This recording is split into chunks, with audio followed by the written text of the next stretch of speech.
We are here at the Michigan Capitol building in Lansing today to urge lawmakers not to fund with 50 million taxpayer dollars a foreign company to mine next to and underneath our most beloved old-growth state park, ship the copper to Canada with no promise of return, and store over 30 million tons of mine waste containing arsenic, cadmium, lead, mercury right next to Lake Superior. That's so much waste, it would fill the Michigan Capitol building 278 times.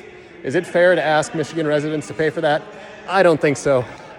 That's why we're gathered today with a caravan of Upper Peninsula and Lower Peninsula residents to fight the good fight and tell them not to fund that mine. All in all, 14 Upper Peninsula residents took time out of their lives, some driving as far as 9 hours, to speak up for Lake Superior and the Porcupine Mountains. Our ranks include those born and bred in the UP, those who fell in love with the place and now call it home, and of course, those whose roots go the deepest, the Native people, with multiple members of the Lac Vieux Desert Band and Keweenaw Bay Indian community present. We were joined by more allies from downstate. Our ages range from early 20s to mid-70s. We are, in short, a group of normal folks, here to tell lawmakers that it simply isn't fair to ask Michigan residents to pay out of our own pockets to enable a foreign-owned mine right next to a place that past generations fought to see designated as a state park specifically to protect from mining and logging interests. Nor is it fair to ask us to pay for all that toxic waste stored upstream from the largest, cleanest, and wildest of Great Lakes. We met with the offices of many lawmakers, including House Speaker Matt Hall and Senate Appropriations Chair Sarah Anthony. We found our officials and their staffers to be highly receptive to our common sense arguments. We told them if we wouldn't support a Walmart at this location,